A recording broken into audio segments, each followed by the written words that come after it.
Hi, Assalamualaikum. My name is Muhammad Ashraf, and for my part, I will do the introduction. Okay, firstly, our presentation is about our findings on grammar teaching methods in ESL. As future educators, we understand the important role grammar plays in language proficiency. Our target for this research is to uncover the most effective methods to use in grammar teaching in ESL classroom. Throughout our research, we have found so many articles that are useful, but we have finally decided to use only 3 articles to review. And we use the platform Google Scholar to find all of the articles. Our aim was not only to review existing methods but also to critically analyze their outcomes and relevance within classroom context. In our presentation, we will provide a comprehension overview of various methods that we have chosen.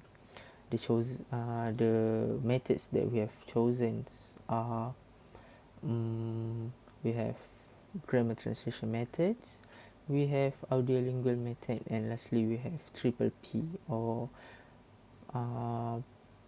present, practice, produce. I think that is all for the introduction. I will go to the next slide. Okay, alright, for the first point or the first slide, we have the grammar translation method. Okay, for the first point under the grammar translation methods, we have methods use and pedagogical theory.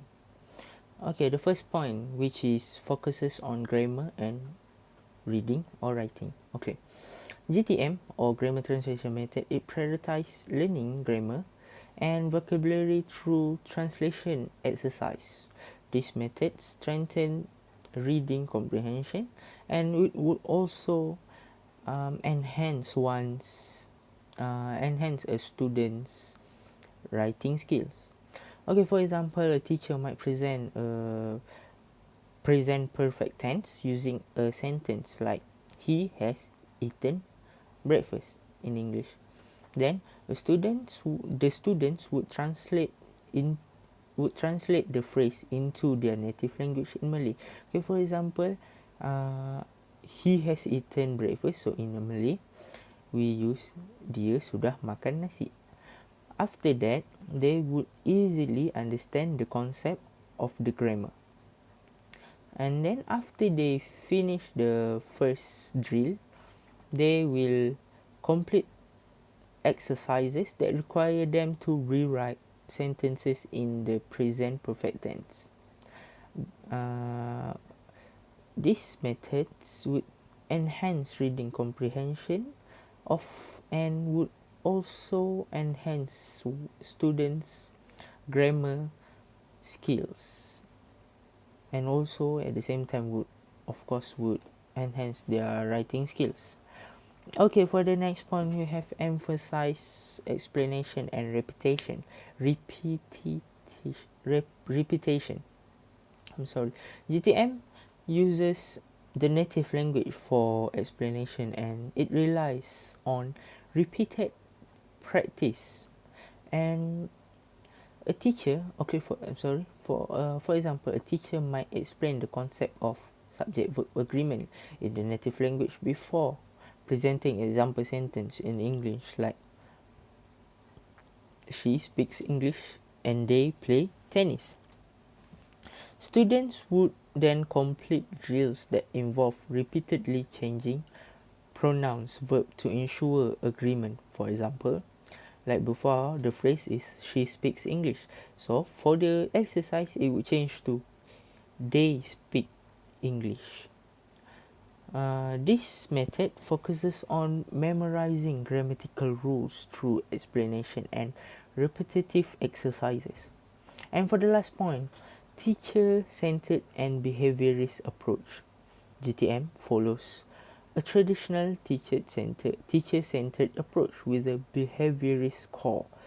Students memorize rules through repetition, and practice, similar to habit formation. So, it's like the theory, behaviorism, the thing they continue doing until it becomes a behavior. So they will stick to the grammar that they have learned. Okay, that's all from me. I will pass to the next presenter. Hi, my name is EISHANAZ. So for my part, I'll be talking about the outcome. This article talks about how the grammar translation method can enhance motivation, speed up comprehension, and improve overall reading skills for English as a foreign language, which it stands for EFL learners. Grammar translation method combines translation and native language strategies to overcome language learning challenges. Additionally, it suggests that EFL students actively engage with diverse reading materials, and teachers may find GTM beneficial for addressing vocabulary and grammar issues. Lastly, it emphasizes the importance of incorporating various exercises to enhance students' reading comprehension abilities. That's all from me. Assalamualaikum, I'm Sofiana binti Ramli, and I'll be talking about the article we analyzed based on the audiolingual method used in the classrooms. The article we analyzed focused on the effect of the method on the students' speaking achievement and emotional intelligence after learning using this method. I'll begin by talking about the methods used and pedagogical theory. So, methods used in pedagogical theory in this article, it mentions that activities done using audiolingual methods focus on oral communication, whereby it's speaking and listening. The article emphasized on correct pronunciation, intonation, plus grammar and vocabulary. This enables the students to properly respond to any speech, questions, or comments given by any educators or other students within and outside of the classroom. There's also focus on speech recognition and effective communication. This article pushes an emphasis on having the students be able to communicate within and outside of the classroom with their educators, students, friends, and any other relationships they might have anywhere. So the outcome of this article basically talks about how students may lack the vocabulary necessary to support their speaking abilities. So while they might be able to speak in that language, it may not be as fluent as any educators might need them to be, especially according to the level they might be in, whether it's from secondary school or primary school. Which is why audiolingual method is a great way to get the students to begin proper communications from such a young age, as it's a method that's quite easy for the educators to use and for the students to learn from. And by teaching the students basic grammar and vocab using the method, it equips the students for proper communication, again, in and outside of the classrooms with any relationships they might have anywhere. That's what the article really emphasizes on, having the students have emotional intelligence by learning from audiolingual method to have their speaking achievements on a higher level. So that's all from me. I will have the next presenter continue the next point. Assalamualaikum, my name is MOHAMAD binti IDRUS, and I'll be continuing the presentation from the previous presenter talking about the outcomes of this article. Now, speaking of proper communication, with the help of audiolingual method, the learner discovers how their emotions can help them evaluate and address relationship problems, showcasing the importance of proper communication. The vocabulary allows the student to become more aware of the purpose of their emotions, ideas, and behaviors. This proves that the audiolingual method can help students to communicate with little to no guidance. Now, let's move on to relevance and effectiveness. As we already know, The audiolingual method's main focus is on oral communication and language patterns. This makes it very relevant in ESL schools, where students frequently seek to acquire practical language skills for everyday communication.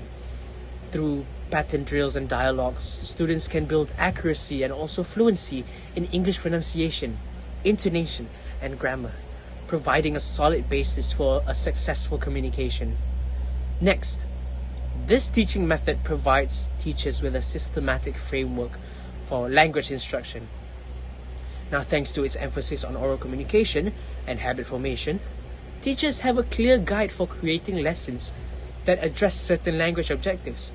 This systematic approach will be beneficial to teachers who want to encourage language development for students at the various proficiency levels. Finally, this method's emphasis on oral communication and active participation may help students feel more engaged and involved in the learning process. Learners can also engage in meaningful interactions with the language by using conversation, role plays, and interactive exercises. Motivation is also boosted as it will make learning more enjoyable and relevant to the learners' communication. And that is all from me. Thank you so much. Assalamualaikum warahmatullahi wabarakatuh.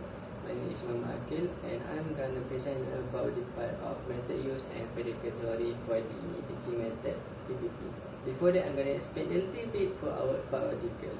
So the article is about how some researchers want to study the implementation of PPP through 7 Vietnamese teachers from primary school.